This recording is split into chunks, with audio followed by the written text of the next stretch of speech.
Hola gente, ¿cómo están? Mi nombre es Fernando Gabriel Pagnoni Vers, soy director del Grupo Grite, único grupo dedicado exclusivamente a la investigación del género del terror dentro de la Facultad de Filosofía y Letras. Nuestra residencia es en el IAE, el Instituto de Arte del Espectáculo, con dirección de Jorge Dubati, y en este año hemos hecho nuestras segundas jornadas de género del terror, el 7 y 8 de noviembre.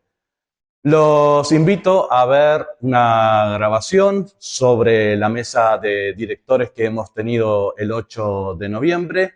Y bueno, espero que la disfruten y espero que estén atentos a las terceras jornadas que se van a hacer el año que viene. Muchísimas gracias.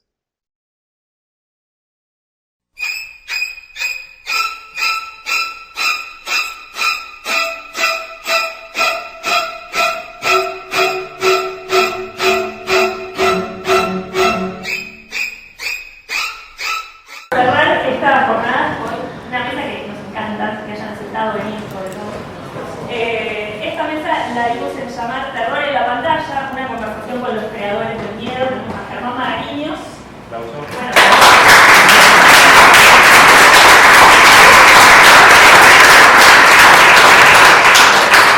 Daniel de la Vega.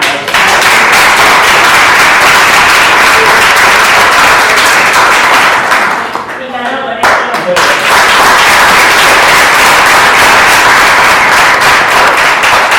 Cristian Pons.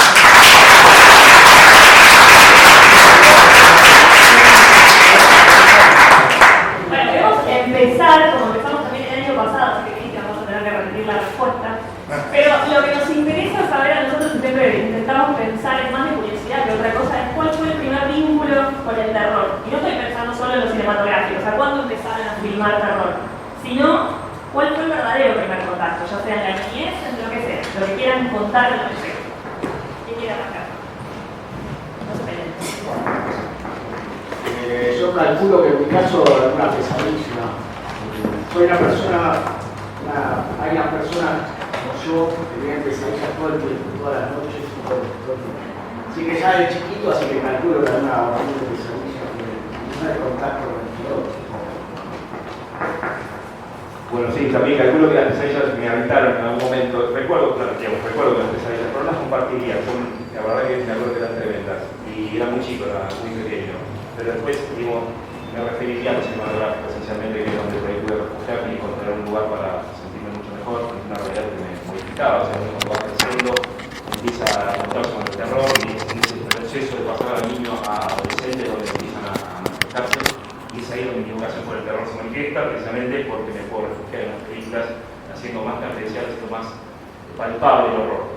Y recuerdo concretamente películas que veía como Museo de Cera y fundamentalmente Rumbo Desconocido, que cuando decían no toques el libro yo pagaba la pena porque tenía miedo que me dejó ver nada. Entonces, nunca las pude ver.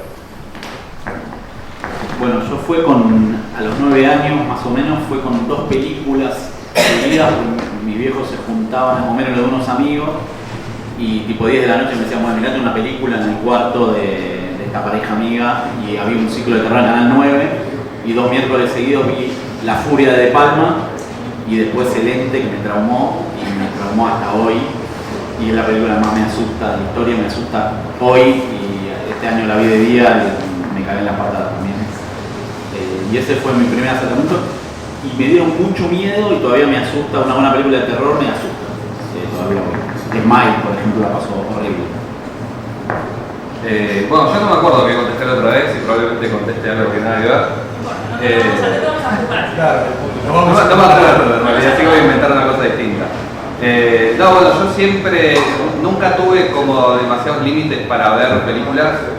Mi vieja trabajaba todo el día y a la noche estudiaba, entonces yo estaba con mi abuela, con mi hermano, y no sé, desde muy chico tengo recuerdo de La Profecía, de Aullidos, de Las Pesadillas, que además también justo en ese momento, o sea, siempre el cine de terror estuvo de moda, pero empezó a ser como más cool, más rockero, con Freddy, qué sé yo, que salían en la 1320, un día salía Roxette, otro día salía Freddy. Entonces también era como, nunca fue algo prohibido, digamos, era lo mismo ver Pesadilla que El Planeta de los Simios.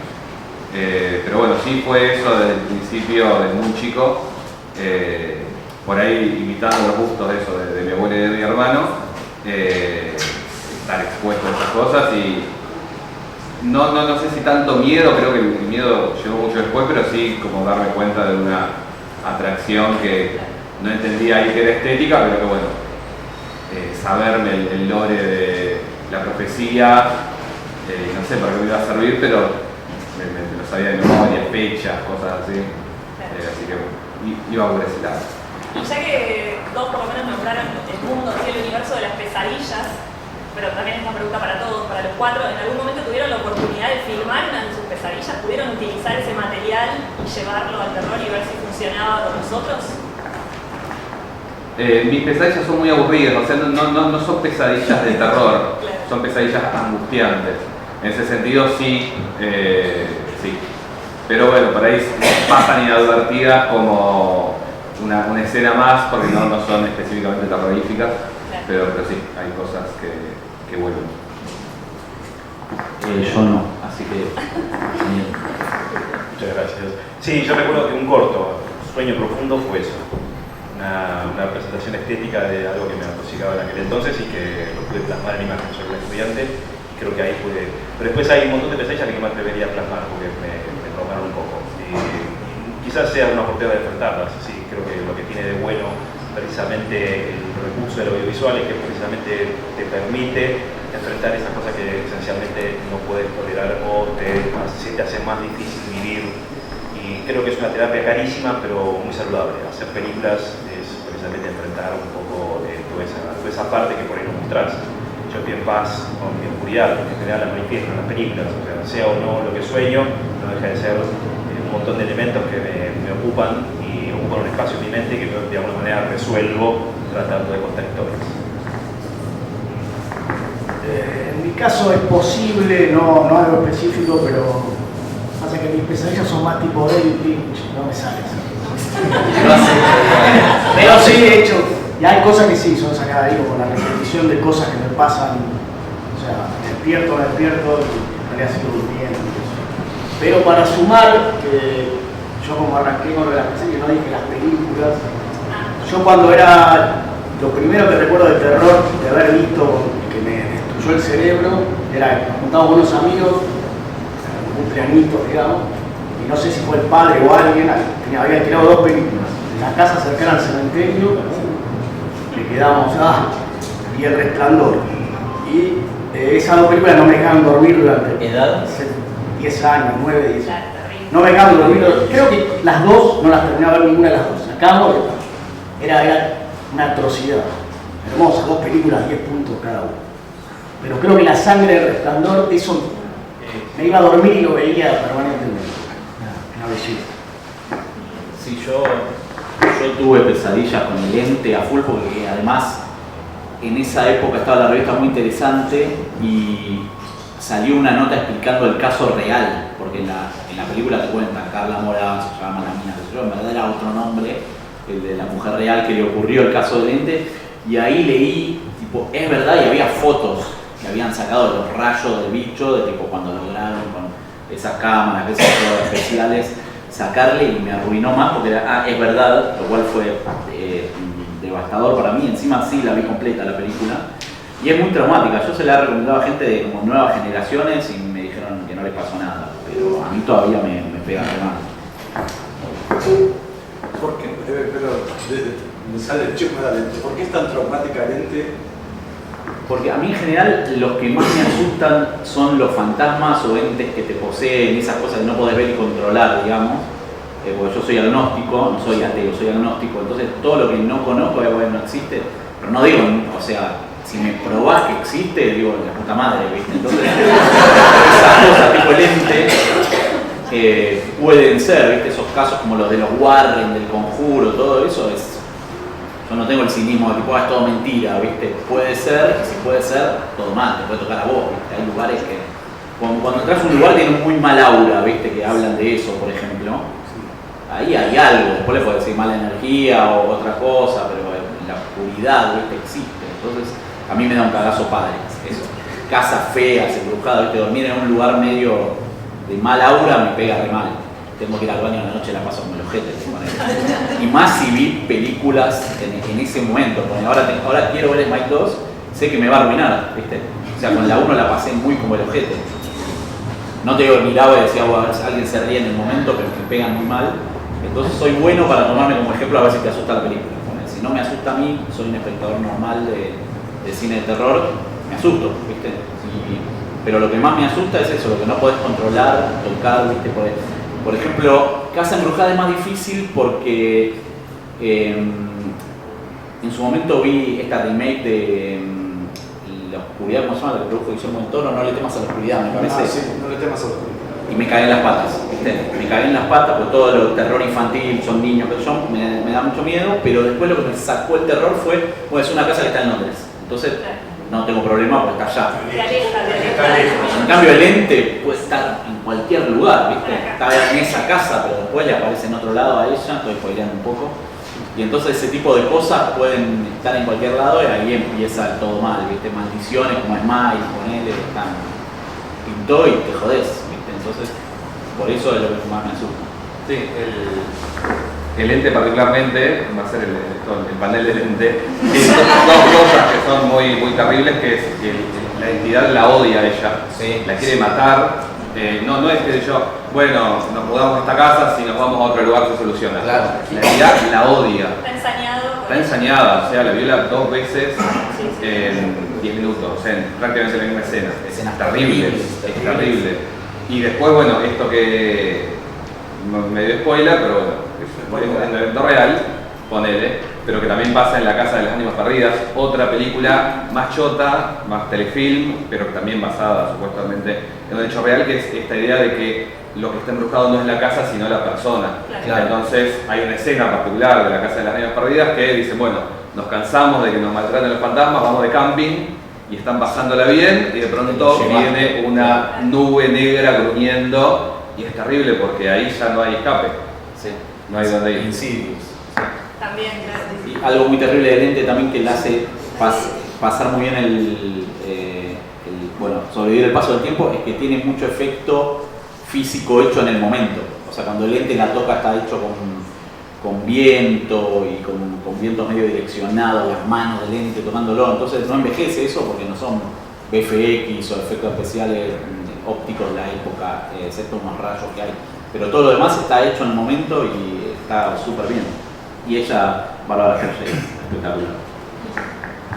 Gracias.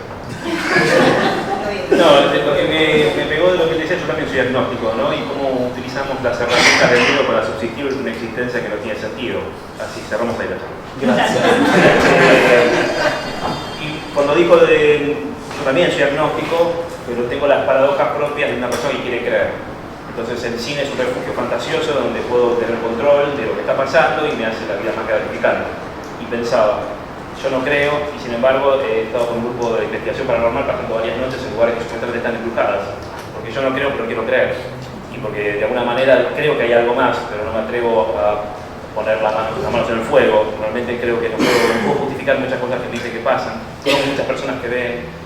Entonces el cine de alguna manera es ese refugio donde siento que puedo jugar a creer, puedo jugar a que estas cosas pueden ser controlables, estar en una investigación paranormal y estar todo el tiempo tratando de que los instrumentos resisten de una forma de dirigismo tecnológico, donde uno trata de conectar con algo y tratar de encontrar pruebas a un fenómeno que puede ocurrir y esperás que se repita y no se repita, o sea, no pasaría ningún método científico, pero en ese momento ocurre algo que es inexplicable. Y a mí me pasa que hace que mi vida sea más cinematográfica. Como que meto algo que es, entre comillas, real dentro de un aspecto más narrativo que me fascina.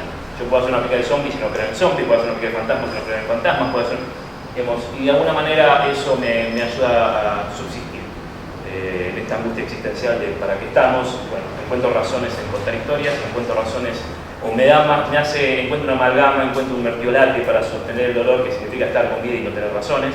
Hay muchas razones en contar historias, hay muchas razones que uno expía a través del miedo, y ahí yo me siento cómodo en ese espacio. Evidentemente hay una narrativa que se conecta conmigo.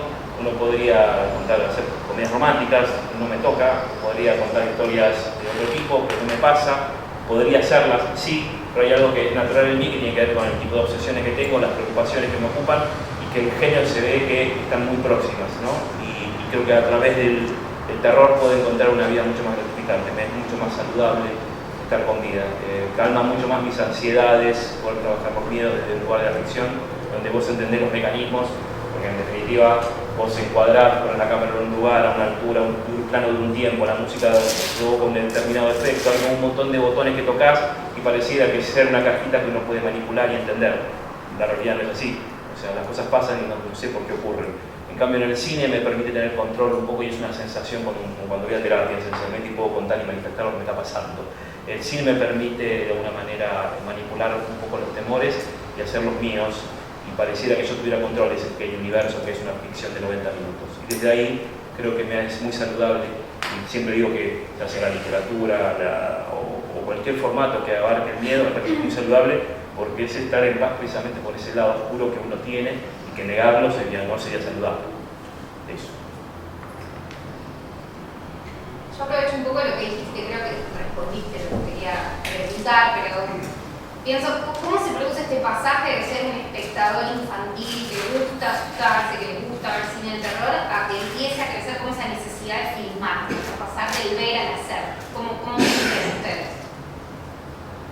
Pasa que sería un caso particular, no sé el proceso general de todos o cuál podría ser el mecanismo. Yo creo que no entendía como de qué funcionaba el cine, no entendía, yo me dedicaba a otra cosa, estaba en una escuela industrial, o sea, no tenía idea y de alguna manera un día me di cuenta de que no era ese el camino y me puse a pensar qué me gustaría hacer con mi vida y dije, bueno, a mí lo que más me gusta en la vida es ver películas, pero pensé que nunca nadie me iba a pagar por ver películas. Desgraciadamente, o a favor, no sabía que existían los programadores de festivales y los críticos de cine, no sabía.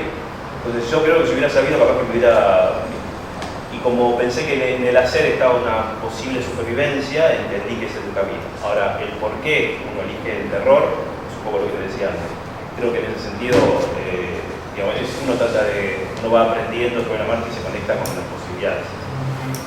No sabría decir por qué o por qué, cómo hice la transición. Creo que uno es un espectador y le da tanto placer. Pienso que tiene que ver con el control. Creo que tiene que ver con esa infancia perdida. Yo cuando era chico disfrutaba mucho del cine de terror y cuando uno vuelve a ese espacio donde lo fantástico tiene cita, de alguna manera es como que recupero ese espacio de sorpresa. Cuando yo era chico todo era terror, lo único que no permitía que el terror entrara en mi vida era la presencia de mis padres. Yo creo que cuando vuelvo al horror y me encuentro bajo condiciones controladas es como si estuvieran conmigo ellos. Y es como volver a un lugar de la infancia donde todo me sorprendía, nada entendía, pero me fascinaba. Entonces yo creo que volver a ese espacio es un refugio en mi historia.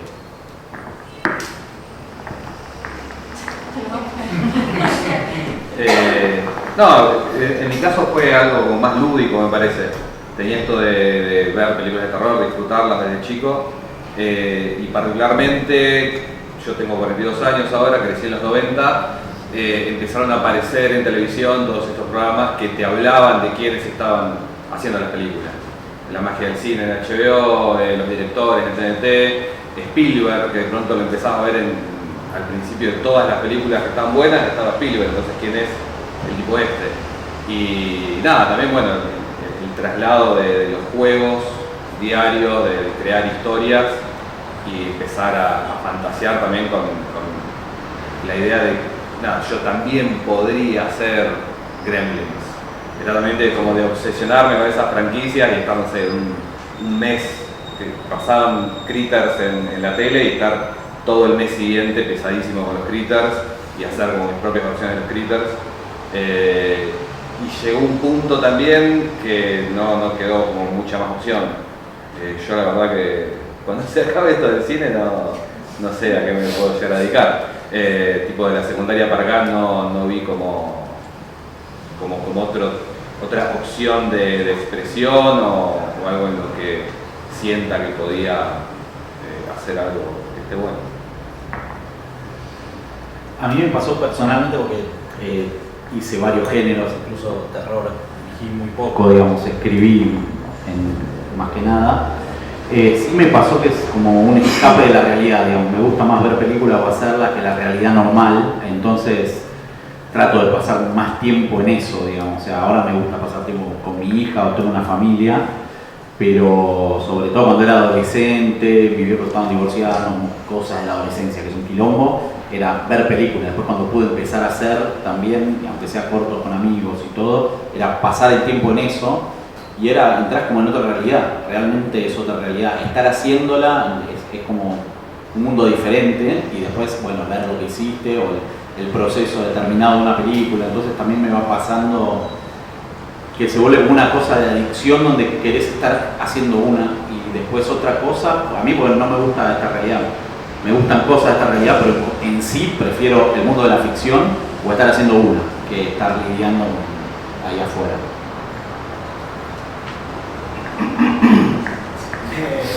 Yo, a diferencia de ellos, no, ellos son profesionales y hacen terror. Yo no soy muy profesional ni hago terror. Pero, sí, terror es... no. Pero bueno, no, lo profesional sí lo logré en las películas de él, que gané dinero gracias a Nicanor. ¿Cuál era? No me acuerdo bien. Pero bueno, Puerto Rojo no, también hiciste el Diablo, estuviste, debes cobrar Sagay.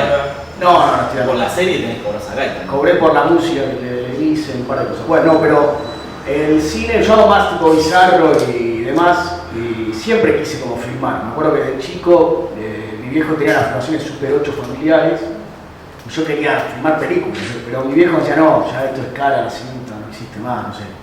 Entonces bueno, ahí no existía más, y yo no sabía ni siquiera que existía la cámara de video. Hasta que, segundo año del colegio, un amigo dice que la hermana, los compañeros de la hermana, que eran más grandes, filmaban cortos, tenían una cámara, ¿va? Y ahí la conseguimos y hicimos un corto, digamos, se puede llamar, que era como si fuera un martes 13, que se llamaba Condenatus 1. Y después hicimos Condenatus 2. Espectacular, película. Por suerte no se pueden conseguir.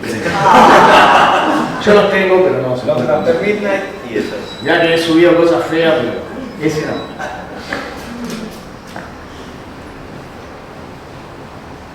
No sé qué decir, así que si quieren hacer una pregunta, hola, por favor.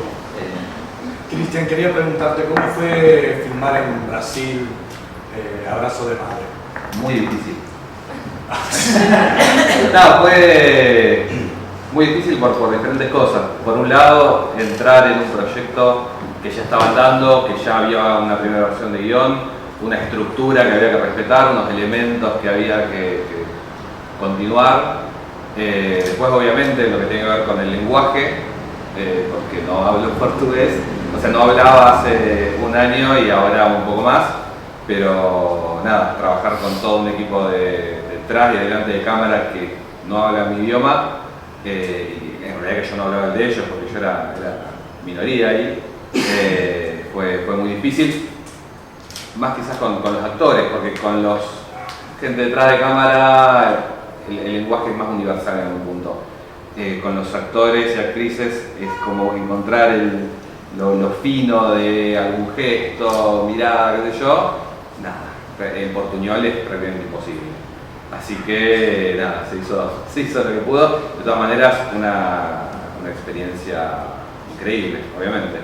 Es mi segunda película, pero es como si fuera, no sé, la cuarta o la quinta, por el salto, digamos, de Historia del Oculto, una película muy chiquita, a esta película. Es difícil, gratificante de todas maneras, pero bueno, volvimos. ¿Cómo te llegó el proyecto?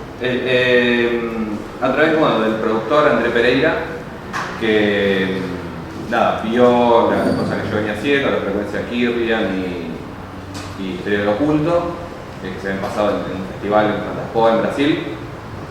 Consideró que había puntos en común entre los dos proyectos. Me llegó un mail rarísimo, como mal traducido medio de Google Translate, que parecía medio como una estafa, así que hasta que puse un pie en Río de Janeiro desconfiaba, digo, en cualquier momento abro el home banking y no hay más plata. Eso es en la claro, ¿no? El tipo el príncipe nigeriano, ¿viste? Lo necesito para poder. Pero bueno, fue un proceso como de 3 años y pico, muy largo también para los procesos que solemos tener nosotros. Yo laburo con un equipo de gente hace 15 años en La Plata, y generalmente nuestros procesos son de 1 año o mucho menos, y acá muchas reescrituras de guión. También está como la presión más o menos evidente de que Netflix ya había pagado por todo, entonces Netflix tenía que estar contento y cosas así. Pero nada, con todo esto, que siempre que cuento un poco la experiencia parece que la pasé mal, la realidad estuvo increíble y como aprendizaje fue fantástico.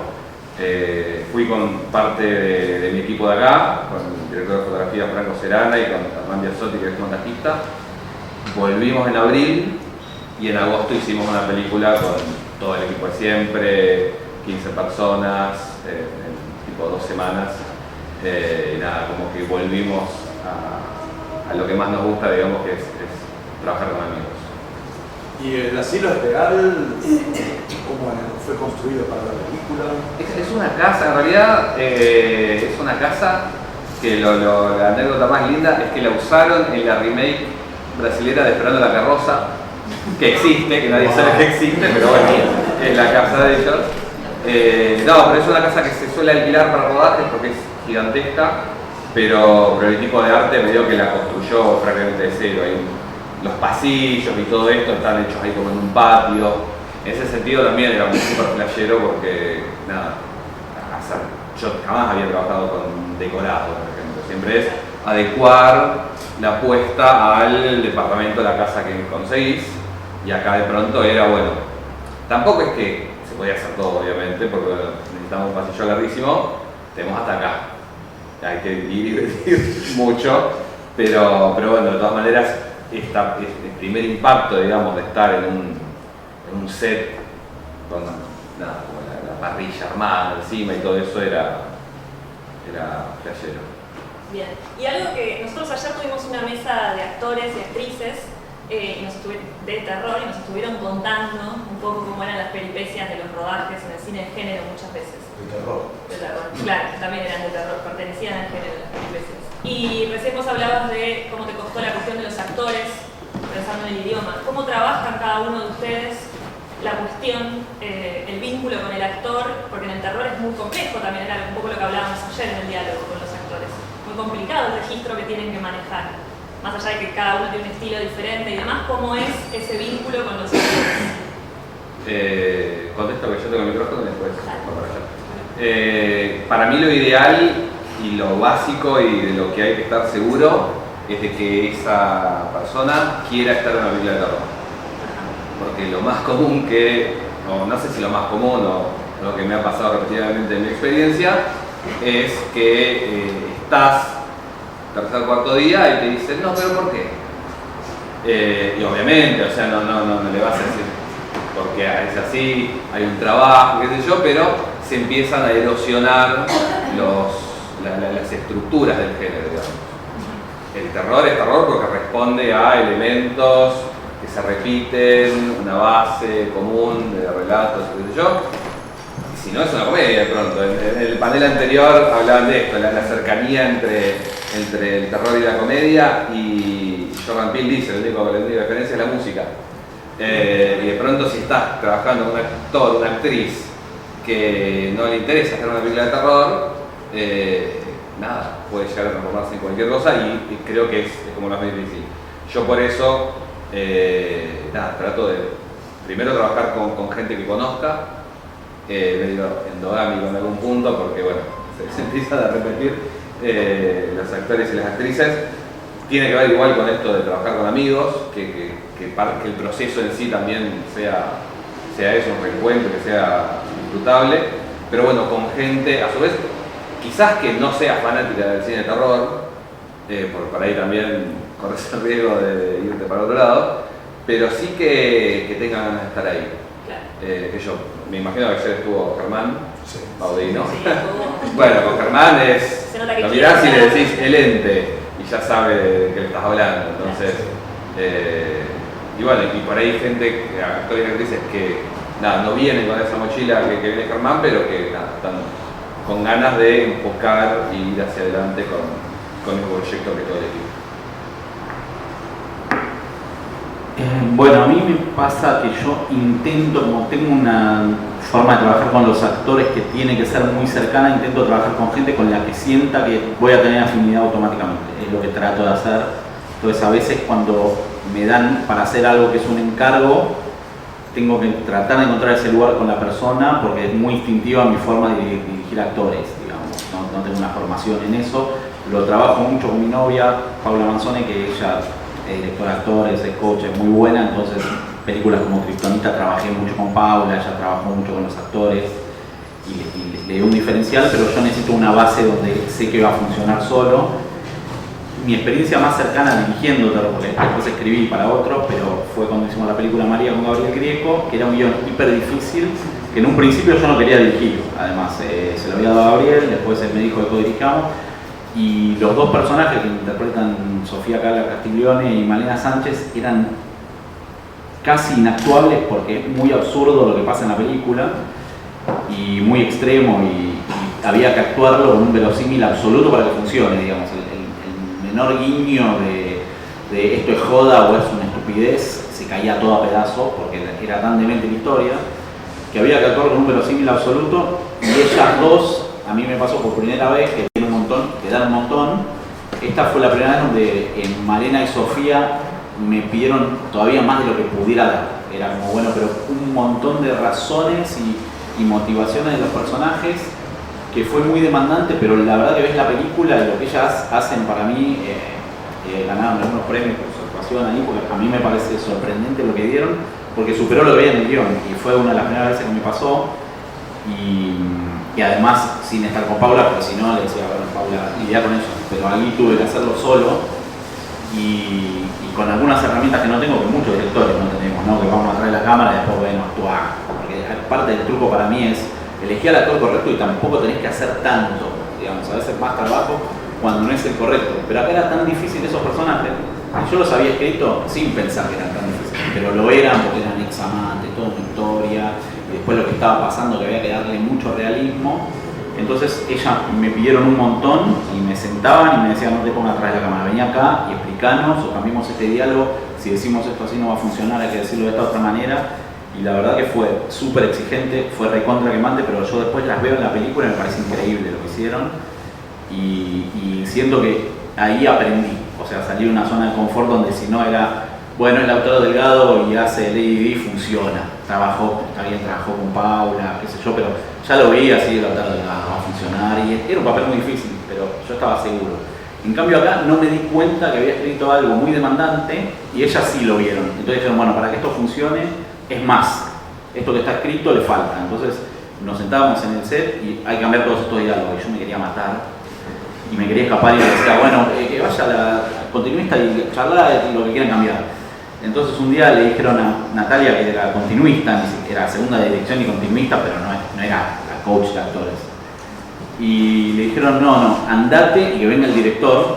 Entonces me dice, me echaron. Y digo, no, boludo, no, como te echaron. Entonces voy y ella me dice, no puede dirigir eso.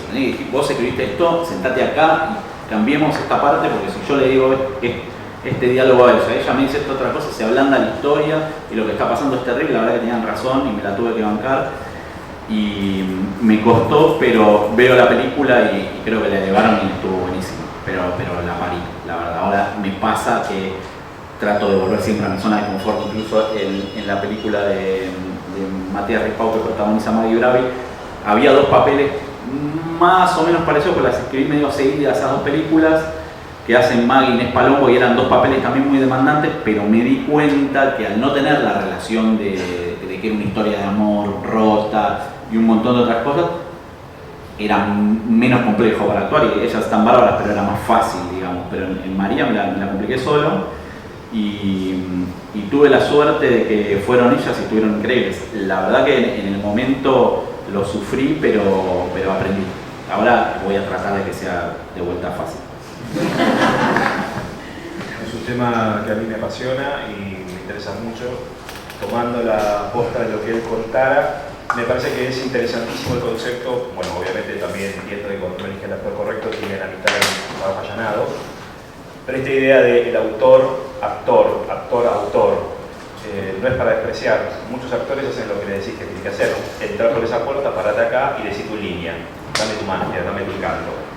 y de pronto aparecen dos actores que analizan el texto, lo subrayan y se dan cuenta que el personaje no tiene sentido, porque el personaje no puede entrar por esa puerta porque no hay una puerta y una ventana. Pero eso cuando lo escribiste no tenía ni idea, no tenía ningún sentido.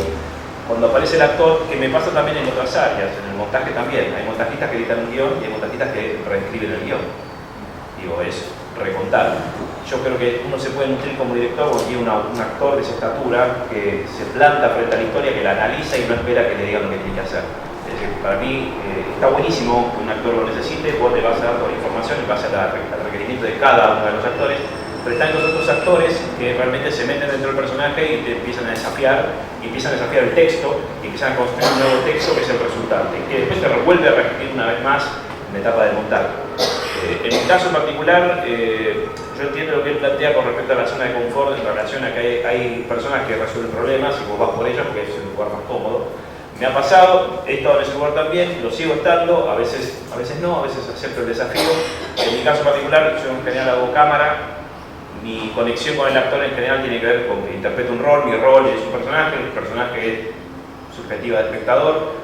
Entonces yo me espejo en el personaje que está delante y el diálogo que tengo con ellos en general tiene que ver con ese lenguaje que quiero construir en base a ese diálogo que se puso entre este actor que es subjetiva del espectador y ese otro personaje que interpreta de forma objetiva un rol. Entonces a veces mi protagonista, espectador, el que yo elijo que voy a contar el cuento, seguramente se siente miserable porque el otro se ve enorme y quizás lo tengo que colocar en una posición un poco más baja para que el otro se sienta más enorme, o quizás lo quiera sentir un poco incómodo y le empieza a mover la silla cuando hago un traveling lateral, entonces mi personaje se va a sentir incómodo. Yo siempre estoy interpretando ese rol y cuando dialogo con el actor a veces se produce una dinámica entre la cámara y el personaje que es mágica y que no la sé hacer de otra manera. Es decir, yo ensayo, puedo trabajar el texto, pero cuando llega la verdad la película se hace en ese momento y la magia ocurre en ese momento y espero que ellos, como bien dijera también Cristian, el actor le interese lo que está haciendo, porque también hay una instancia entre la fantasía y la realidad, es decir, yo quiero estar en una película, punto. Pero después el cuerpo te pide la película, especialmente en el género. No es entrar al cuadro, enamorar, que un cuadro con tu encanto y tu garbo y decir tu línea en tiempo y forma, sino que a veces tenés que poner el cuerpo, tenés que correr, tenés que llegar a un lugar, tenés que mancharte, tenés que estar sucio, tenés que mostrar lo peor de vos. No todos los actores están dispuestos. Hay un sector de los actores que prefieren, que ven esto como un riesgo muy grande, especialmente el género es un riesgo grande porque tenés que exponerte de una manera muy explícita. Entonces hay una resistencia importante, hay una serie de actores que van a decir siempre que no y van a encontrar una excusa. Eso puede cambiar, ha cambiado, hay muchos actores que se suman a este tipo de proyectos, uno se vuelve con el tiempo a veces más creíble, menos creíble, a veces confían con más, confían menos, y uno va construyendo un vínculo con el otro hasta que hay confianza y podemos lanzarnos al vacío. Pues en definitiva es eso, el actor está esperando en confiar en vos, básicamente saber de que hay una red, que vos vas a sostenerlo en el caso de que cometa un error, que no están solos. Y creo que ese es un poco el trabajo del director en cualquier género, ¿no? Pero en particular el terror, donde el verosímil está en el límite, donde todo el tiempo estás jugando con algo que no es cierto, que es una fantasía, necesitas actores que puedan transitar esa verdad y traerte la verdad. Y bueno, es un desafío. No siempre tenemos la suerte de tener los mejores actores, pero sí, digamos, está lleno de buenos actores. Lo que estoy hablando de actores populares, me refiero, ¿no? Cuando uno piensa en esto como una forma de llegar al gran público. Hay muchos actores que te van a decir que no es una propuesta de género, pero bueno, está cambiando, eso es verdad. Eso es un poco está. Pero sumo una pequeña boludez que pasó hablando de este tema, que cuando hicimos Kryptonita, un papel que yo no me imaginaba que iba a ser muy difícil de castear, que era el Federico, que es como una especie de Batman, que terminó interpretando Pablo Rago, y nadie quería hacerlo porque todo el mundo leía el guión y pensaba que iba a ser un tipo disfrazado con un casco medio ridículo, y yo le explicaba a todos los actores que se lo llevé, varios muy conocidos, no, estaba vestido de motoquero, pero ¿por qué no se saca el casco? Y porque es Batman, entonces nadie quería hacerlo. Y finalmente Pablo quiso hacerlo y él está súper bien en la película y es hiper profesional, entonces yo todo lo que le decía Pablo hacía, y le decía más abajo, más arriba, lo hacía, subí la voz, bajaba, todo lo hizo. Y cuando vimos la película en Mar del Plata, bueno, funcionó muy bien la función, fue una tranquilidad porque el riesgo que tenía la película, qué sé yo, viene Pablo y me dice, che, está buenísima, sos bueno haciendo esto. Y digo, ahora te das cuenta, hijo de puta, y me dice, todo el rodaje dudé si estábamos haciendo algo bueno o una porquería. Y todavía le agradezco la pila que le puso, porque él dijo, bueno, yo no sé si esto va a funcionar, pero lo dio todo igual, y eso es algo hermoso en un actor, y para mí eso es un actor, digamos. Hace muchos años entrevisté a Lance Henriksen, un actor que está en muchísimas películas, en Millennium, Aliens y demás, y el tipo hacía muchas películas clase C, clase D, incluyendo una que yo escribí, Y le pregunté, ¿por qué esas películas tan baratas a veces y tenés una carrera que da para mucho más? El tipo me dijo, bueno, a veces tengo que pagar el alquiler y no hay nada más, pero yo siempre lo doy como si estuviera haciendo Shakespeare, ¿viste? Y es verdad, vos ves la película más berreta con ese tipo y lo da todo, y eso es lo que vos querés en un actor, ¿viste? Quizás estás haciendo una cosa en el fondo del barro, pero si el tipo lo da todo, como lo dio Pablo ahí, que dijo, bueno, yo no sé si este pibe entiende bien lo que está haciendo, pero lo dio todo igual, ¿viste? Y hay gente que en ese lugar no, entra en una zona de confort justa y te da lo mínimo indispensable para no quedar mal y ahí no funciona. En mi caso es como que somos un grupo casi siempre, un grupo de actores que son siempre los mismos, en realidad cada vez menos los importantes, y lo que yo intento hacer es, tengo a 3 de confianza, como Cicuta que estuvo ayer, que ya saben el código, ya saben lo que tienen que hacer después de 40 millones de películas. Y después tengo esas personas que saben, y después los demás que vienen son más que nada como hacedores de caras. O sea, esa es la realidad. Tenés que poner caras y sale poco, y lo importante por ahí es los importantes, o sea, los actores principales, como para mí vuelvo a decir Cicuta, Raymond, que son tipos que entienden también el código dentro de películas que por ahí bizarras, comillas, que no tienen que hacer chistes ni nada, sino que tienen que actuar con drama, y ese es el mejor actor para ese tipo de película. Un Cicuta que se emociona por ahí con un texto que es ridículo o lo que fuera, pero que lo tiene que hacer en serio, porque para que funcione eso tiene que ser en serio, si vos lo haces. Y eso a veces me ha costado con otra gente que por ahí ve el concepto y hace, como que se cree que es un chiste y hace un chiste, y eso no va. Eso primero, y segundo, después de haber hecho tantas veces la misma película, porque de hecho siempre hago la misma película, me parece, ya las últimas ni siquiera las estaba como guionando, y me pasó como que ya era la misma, había una variedad, no, pero en el tema, a mí me gusta hacer montaje, me gusta hacer edición, entonces me gusta llegar al material y armar ahí, por ahí armando, y por ahí sí decir, che, me faltaría tal y tal cosa para que esta trama tenga esto. Pero después de haber filmado ya 6 jornadas, 7, 8. Y me ha pasado por ahí, en una, no me acuerdo qué película era, pero que había venido una chica china, que nosotros necesitamos que esté ahí, salga con poca ropa y la mate, punto.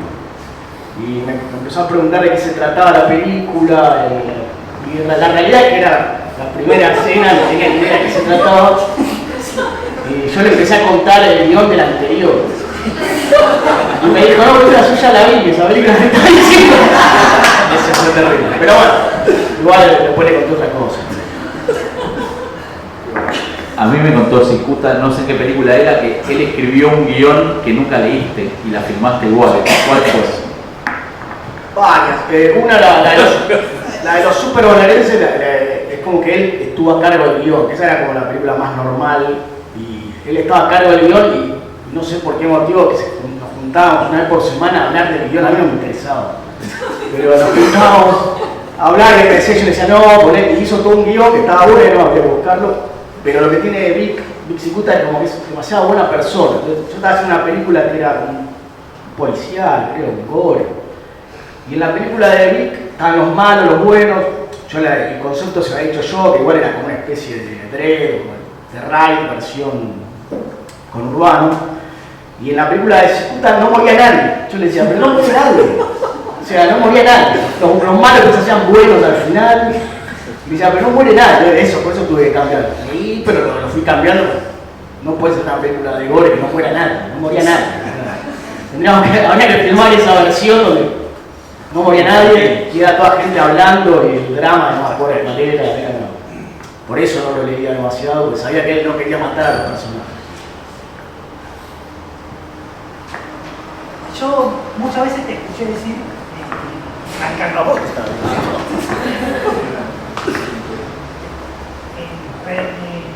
elevar películas que fueron por encargo, de decir que estaban muy buenas, pero porque había mucho oficio del director ahí. La pregunta es abierta, ¿cuándo ustedes empezaron a encontrar el oficio en las decisiones? Qué buena pregunta. Yo creo que fue cuando hice Socio por Accidente, porque hasta ahí había hecho un documental, filmado cosas con amigos, mediometrajes, cortos, todo, que intentaban tener puestas profesionales y que me gustan mucho, muchas cosas, pero no tenía una exigencia, y cuando hicimos Diablo fue muy festiva la película, digamos, y es muy caótica porque fue muy festiva y era un juego todos los días y terminábamos de filmar, salíamos, dormíamos poco, fue muy festiva, entonces tuvo sus exigencias porque Nicolás Galvaño, que fue el guionista principal y actor y productor de la película conmigo y todo, éramos productores de un concurso, etc. Pero éramos bastante inconscientes de todo, digamos. Incluso la película al concurso la presentamos con el presupuesto mal hecho, después tuvimos muchos quilombos de rendiciones y todo, pero la realización fue muy festiva. Pero cuando cayó Socios, que la codirigimos con Fabián, yo lo llamé a Fabián también porque era enorme la película, y yo dije, esto me va a superar, tiene que hacer 2 personas. Y creo que fue una decisión correcta porque era enorme y había un montón de cosas y presiones porque eran los famosos de la tele, tenía que ser un éxito y que la gente se ría y un montón de cosas. Y ahí sentí que aprendí oficio. Además, al lado de Fabi, que es un rayo. Entonces yo me acuerdo que el segundo día de rodaje con Fabián era, bueno, vamos a hacer este plano, y Fabián estaba al lado de la cámara, bueno, ponela acá, no sé qué, y dije, listo, esto es hacer cine. Entonces ahí corriendo atrás de Fabi, que me tomó, quizás estar al ritmo de Fabián me había tomado 10 días de rodaje. Y en un momento decirle, vamos un poco más despacio, porque nosotros hacemos un guión técnico juntos, todo, pero la película no entraba, el plan de las 7 semanas igual no entraba. Entonces él me dijo, si no mantenemos este ritmo no va a entrar, tenía razón, y él iba corriendo, yo fui corriendo al lado, pero en un momento estamos corriendo uno al lado del otro.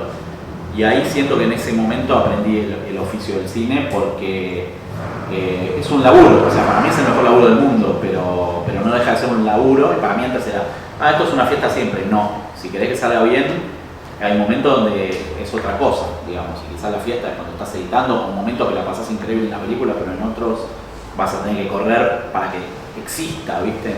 Después, no te gusta, o eso me encargo, no importa, pero primero tiene que existir y salir en el máximo de tus posibilidades y capacidad, bien, ¿viste? Y ahí se vuelve un oficio. Yo no sé si lo tengo. Sí, desde el principio, y por esto que decía antes, de ver los backstage de las cosas, qué sé yo, siempre trabajamos como de una manera que imitaba lo profesional, digamos, con mi equipo. Storyboard, planta, guión técnico, siempre, desde los primeros cortos de la facultad hasta el día de hoy. Pero bueno, el problema también de dirigir es que uno tiene muy poca experiencia. En los rodajes siempre el que menos experiencia tiene el director.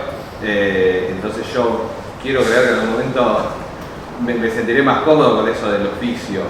Pero bueno, no sé si lo tengo. Hay cosas, obviamente, que me salen más naturales poner al estar en un rodaje, porque no las pienso tanto. Pero bueno, me imagino que es algo que se va a ir desarrollando.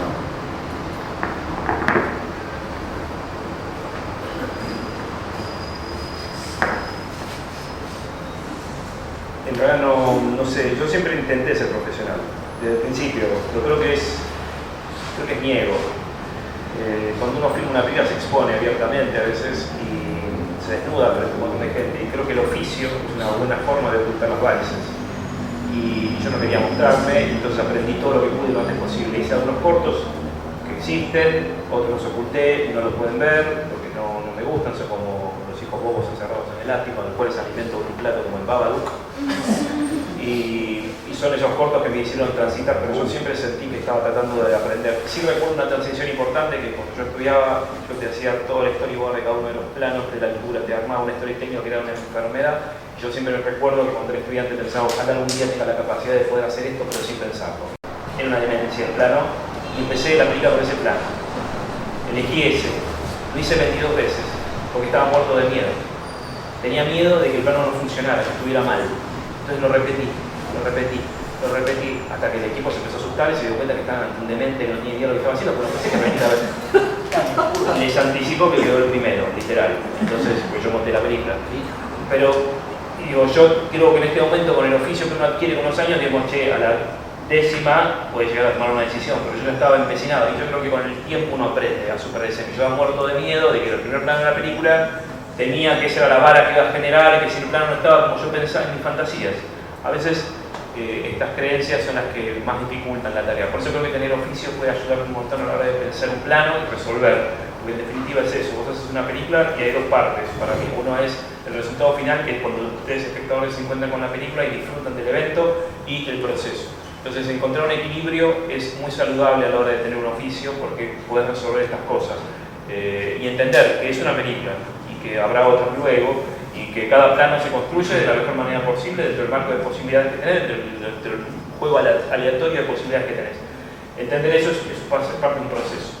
Y creo que con el tiempo uno va desarrollando esas aptitudes, y yo a medida que fueron pasando los años cada vez más fui disfrutando hacer las películas, cosa que no podría decir de mis primeros cortos, que era una pesadilla infernal.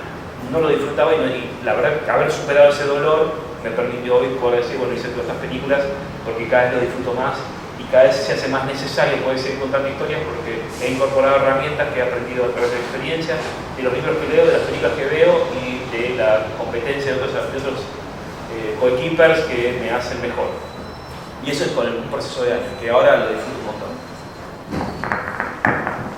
No tengo mucho más que sumar que lo que dice Daniel, es la experiencia, digamos. Básicamente uno se tiene que mostrar como confiado en lo que está haciendo y eso lo logra con la experiencia del tiempo de hacer las cosas y en un momento ya le salen más o menos por default, digamos. Ese sería lo único que le puedo agregar, que no agregué nada porque dije exactamente lo mismo que dije, pero más resumido, claro, más directo, resumido, más claro, más concreto. Claro, yo digo Lo mío es más directo, exploitation. En el montaje, yo le corté todo el asunto. Innecesario. Hay que ir al relato. Está muy bien, está muy bien. Eso. ¿Cuál es su relación con la hibridación de géneros? ¿Con la qué? Con la hibridación de géneros. Ya que no entendí la palabra. Hibridación. Ah, hibridación. Bueno, voy a buscar la palabra. Pero mi habilidad es de géneros. Si le resulta interesante, lo La mezcla. Me siento como el superagente Chernis, ¿eh? Diminuto, microcósmico. Entendería así.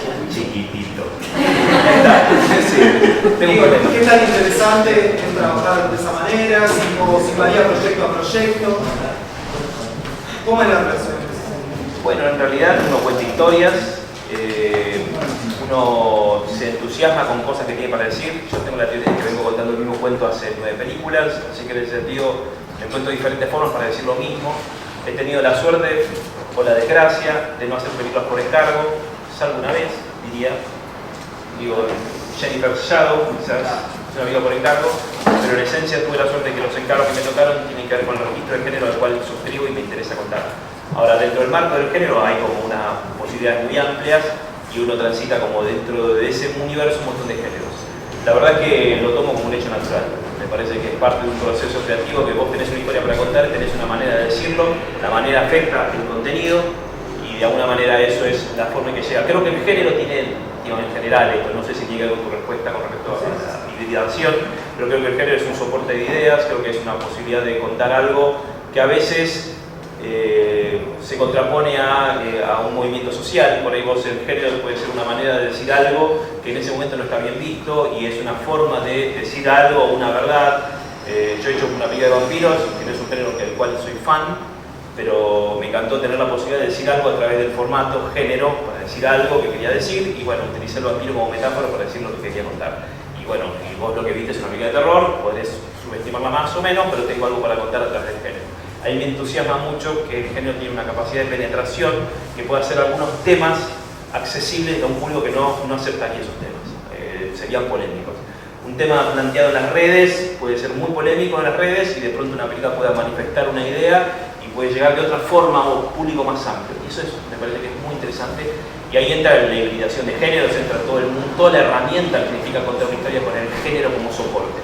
Es un paraguas, es una forma de llegar de una manera diferente utilizando, contando ideas a través del recurso del género. ¿El género qué es? Lo genérico, eso que se repite sistemáticamente en una película y está esperando que ocurra. Y bueno, utilizas esas herramientas que está la gente esperando para llegar a un público distinto, que puede aceptar o no lo que estás contando, pero que es un caballo de Troya. El género puede ser un caballo de Troya que puede llegar a contar lo que querés decir de una manera distinta a un público que no lo aceptaría de otra manera.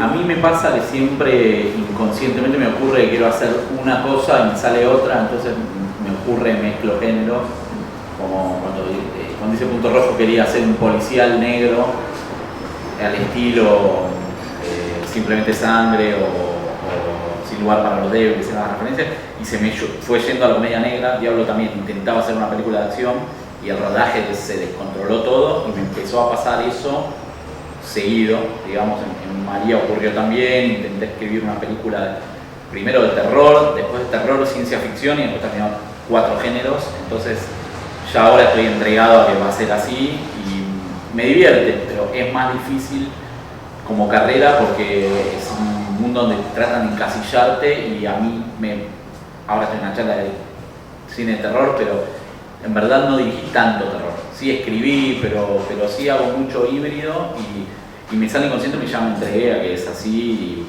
bueno, lo disfruto, pero es complejo cuando te ofrecen laburo, por ejemplo. A veces me dicen, ¿querés hacer esto? Es una comedia negra. Ah, no, ¿querés hacer esto? Es terror, es lo tuyo. Es como, qué sé yo, quizás a mí me gusta mucho el cine, quizás todo es lo mío. Un drama, no sé si me saldría, pero hay un punto, Kryptonita es un drama, ¿viste? No es una película de acción. O sea, es un drama, están en un cuarto, gente llorando, un tipo que se está muriendo 70 minutos y pelean 15. Entonces ahí también inconscientemente se volvió un híbrido de género. Sí, a mí me pasa un poco al revés. Varias cosas que escribí, que pude hacer, surgieron justamente de las ganas de mezclar cosas. Historia de culto es partes iguales, película de secta de Rosemary con todos los hombres del presidente. Y la película y lo que pasa y cómo pasa surge justamente de esa mezcla. A mí me encantan los géneros y tratar de entenderlos y llenarme de referentes, porque también en definitiva considero que mucho de la creación en realidad es remix de otras cosas. Entonces nada, sí, a favor. En mi caso siempre mezclo, sería acción, ciencia ficción, comedia, terror. Yo creo que lo mezclo siempre porque es como que quiero meter todo lo que me gusta en cada película. Cyborg siempre tiene que estar, Serbian Film, Holocausto Caníbal, El Vengador Tóxico. Fue como que, ya que uno hace la película, mete todo. Cada vez más David Lynch. David Lynch un poco.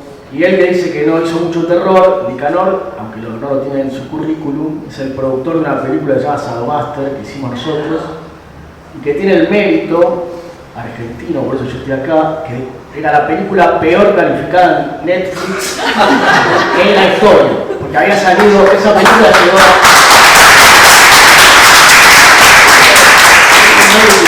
esa película la editaron en DVD y estaba en el Netflix original que era con DVDs. Claro, que te lo mandaban. Había ya, mandaban los DVDs.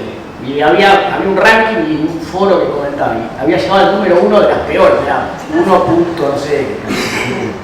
Y había millones de comentarios y había fanáticos, muchos puteando, pero había unos que ponían que se habían peleado con sus amigos por defender la película, unos contra otros. Lamentablemente todo eso yo creo que lo descargué, en algún lado, pues la página desapareció, pero el otro día entrando a esa Letterboxd vi que uno lo recordaba, que esta fue la película muchos años peor calificada y ese hablaba bien, para mí era el mismo de antes. Que sacó algo y no le puede gustar una película que tiene tantas cosas, no voy a nombrar. Pero bueno, era una cosa amateur que hicimos así en poco tiempo, con 50 pesos de ahora, de la época. La produjo él. No fui el único productor igual. Hizo en realidad uno de los productores. Lo que hizo Nicanor es que él trabajaba en La Cosa y armó como una campaña falsa, porque salíamos en la revista La Cosa, todos los números salían. Se viene Sadomaster, ¿qué era Sadomaster? Una nota de 3 páginas, y cuando salió al mes.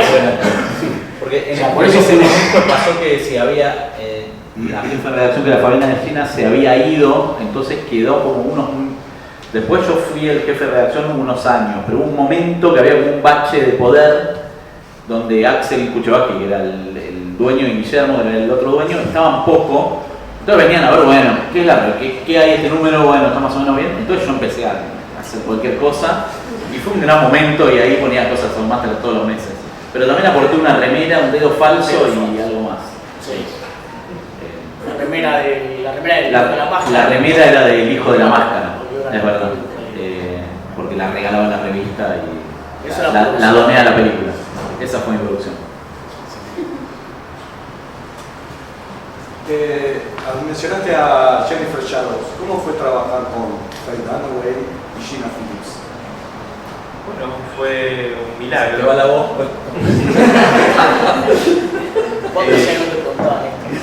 Estoy envejeciendo velozmente, de verdad. Es la primera película que hice. Fue un milagro, digamos, algo que pasó, no sé por qué, pero ocurrió. Yo venía a hacer unos cortos y de pronto tuvimos una película en Panavision 35 mm con Faye Dunaway. Desde el primer momento pensé que era mentira, hasta que no estuve delante de ella no lo creí, tampoco creí que iba a hacerla, y la hicimos. Yo me acuerdo que terminamos la película y dije, hicimos la película, no puedo creer, nunca pensé que nos iban a echar el primer día. Así que fue una experiencia difícil, porque no dejábamos de ser dos latinoamericanos que estábamos tratando de contar un cuento con los recursos de gente que por ahí no nos respetaba tanto y que veía esta la oportunidad de contar un cuento o hacer un negocio, y la sensación fue que fue difícil entendernos con actrices que tenían un mecanismo de trabajo diferente al nuestro. Entender ese proceso fue duro, pero al final creo que estuvo buenísimo. Al final me refiero, o sea, si yo hablara con el que fui, digo, en este momento diría parar la pelota porque en ese momento la pasé muy mal, pero digo, la película fue un evento de aprendizaje. ¿Por qué la pasaste mal? Porque hay una distancia entre la película soñada y la posible, porque siempre pasa eso, y creo que uno planteaba algo y se enfrentaba a limitaciones de producción, a limitaciones de comunicación, a problemas sociales. Una película también es además un evento social. Vos tenés que lidiar con intereses de personas, de egos, y en ese sentido estar en un idioma que no es el tuyo, porque era una película argentina donde todos hablábamos en inglés, porque había 3 personas que eran americanas. Era una situación muy incómoda y no sé si fuimos todo lo respetados que creo que pudimos haber sido. Creo que no fue en ese sentido creo que no fue lo más saludable. No creo que sea la película más representativa de las cuales he hecho. Estoy orgulloso de haberla podido hacer, porque en una época analógica donde hoy puedes hacer una película con un celular, en aquel entonces era carísimo hacer películas, contar con unos recursos de 35 milímetros, una cámara que no existía en la Argentina, una cámara Panavision, que hay gente que tiene tatuado Panavision en el cuerpo, para mí era una herramienta nada más, pero hay gente que la veía así. Trabajar con Faye Dunaway, que había ganado el Oscar, que básicamente yo soy fan de Los ojos de Laura Mars, digo, era como todo muy fuerte, y Gina Phillips la elegimos nosotros frente a un contexto de un montón de opciones. Nos gustaba Jeepers Creepers y digo, nos dieron la opción de elegir. Wow, esa, tenemos a Johnny Depp, no esa, pero Johnny Depp, no esa. ¿Por qué? ¿Por qué? Porque éramos jóvenes, no tenemos criterio ni talento, no sé qué decir. ¿De verdad Johnny Depp? No sé si debo competir. También teníamos a Tracy Lords entre las opciones. ¿Y con qué tenés para decirme? O sea que en realidad nos equivocamos en todo sentido. No, la verdad que ella fue una gran opción. Y Tracy Lords. También. Bueno, la cuestión es que estuvo buenísimo poder tener ese momento mágico de poder tener una primera película soñada en un mundo con actores como estos. Y bueno, fue una experiencia difícil, pero en la distancia digo, bueno, la hicimos. Y sobrevivimos y la contamos. Y bueno, hoy podemos mencionarla. No se puede conseguir, está en DVD, está en YouTube. Pero, no sé, me parece que estuvo bueno poder seguir, digamos, me sirvió para descubrir que para mí era importante tener de alguna manera cierto control de lo que quería hacer. Porque de pronto era una película por encargo, en donde yo no tenía control, básicamente me decían, tenés que contar este cuento y tiene que ser de la mejor manera, bajo estos recursos y con este equipo. De pronto creo que tomar la rienda de ocupar un rol dentro de la producción fue uno de los descubrimientos. Yo quiero dedicarme a hacer lo que me gusta y lo quiero hacer como a mí me hace sentir mejor representado, y que tener que asumir responsabilidades no solo narrativas, sino también económicas y financieras. Ese es un descubrimiento importante para mí, porque era mucho menos doloroso. Después puedo cometer errores, pero son errores de los cuales soy 100% autor, soy 100% responsable, y de alguna manera si hay una limitación, tengo un problema, es una limitación que da también por mí que no la puedo superar. No tengo que esperar que venga alguien de afuera a decirme, mira, estos son tus recursos, lo haces de esta manera y te tenés. O sea, hay escenarios, yo les puedo contar anécdotas. El Carver Traveling lo tenés los martes y los jueves de 10 a 12. No, no es así, no puedo armar un plan de filmación así.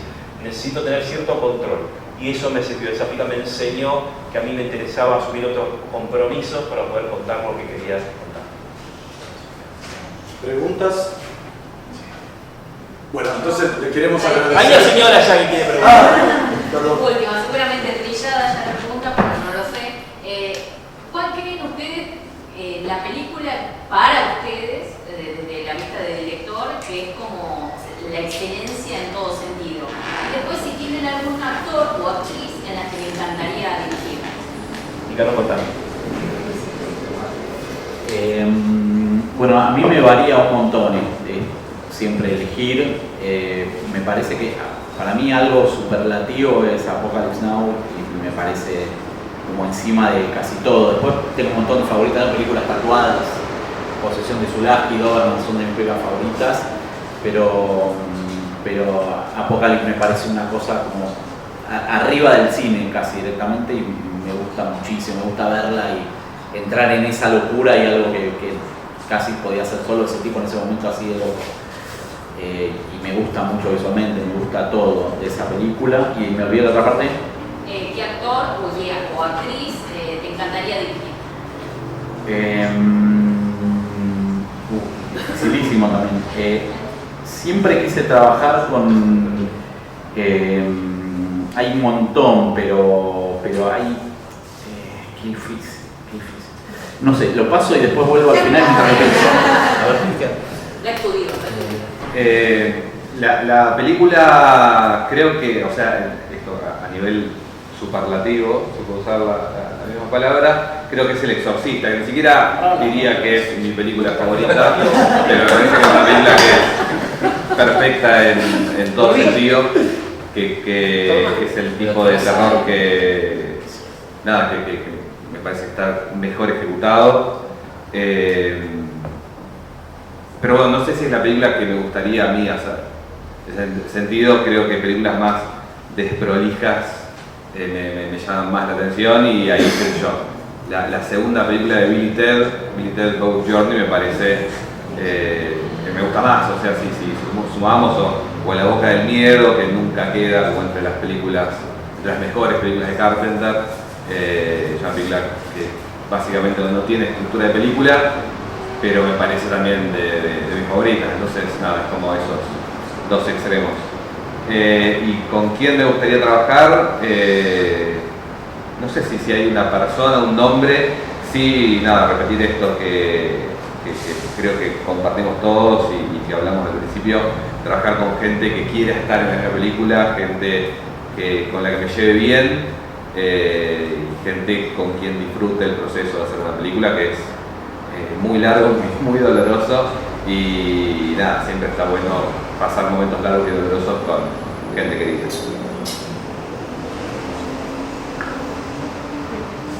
Si digo la tuya.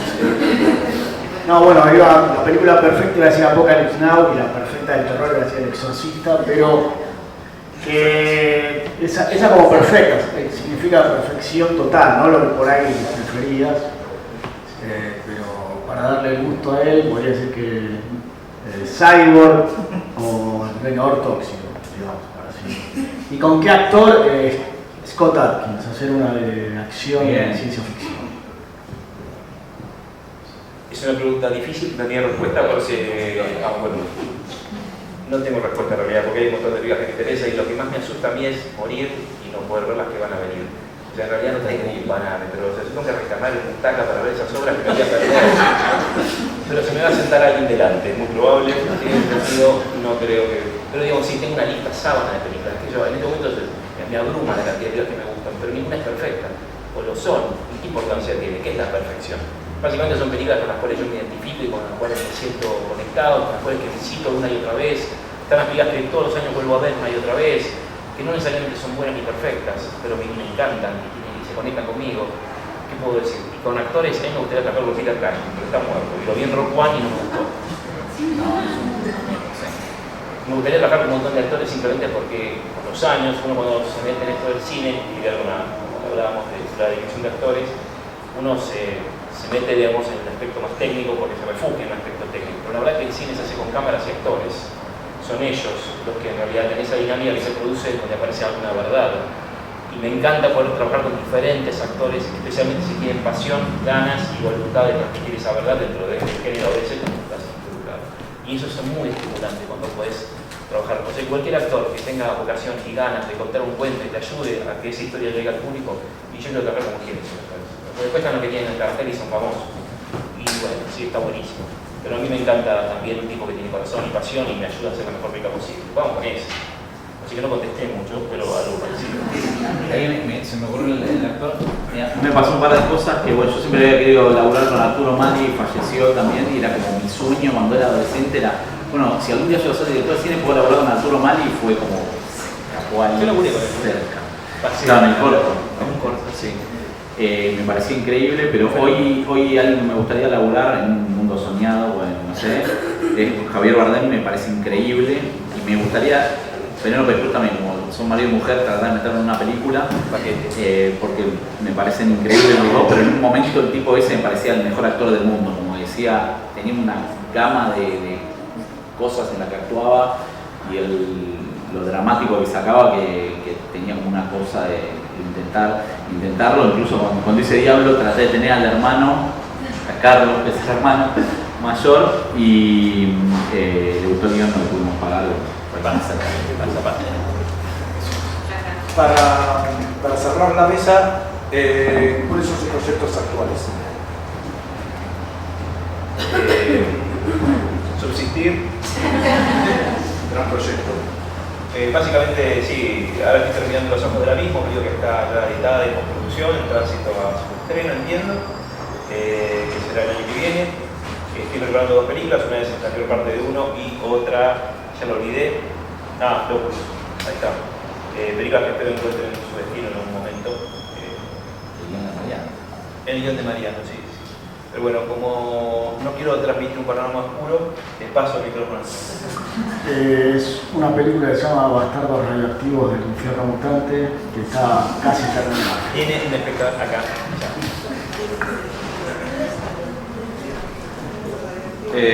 Bueno, yo les decía que cuando volví de Brasil grabamos una peli, que es la película de la frecuencia Kirlia, que es una serie que hicimos antes. Y la película es mitad live action, acción real, mitad animación, así que la parte live action la hicimos en 1 semana y media y la parte de animación estamos haciéndola desde agosto del año pasado y todo lo que quede este año y un poco más del siguiente. Y después, bueno, 2 proyectos más adelante que son como los 2 extremos, me parece, en algún punto. Una película que tiene un productor y que estamos trabajando en guión y también como más de una versión de guión, muchas más de una, que es La Hora de los Brujos, que es una película que estamos ahí como mostrando pedazos y cosas, que es una especie de precuela de Historia del Oculto. Y después otra película que la queremos hacer con el equipo chico cerrado, la mesa chica de siempre, que grabaríamos a principios del año que viene. Y que todavía estamos tratando de entender qué es. Es una de estas hibridaciones de género, pero estamos viendo qué géneros entran y de qué manera se conjugan.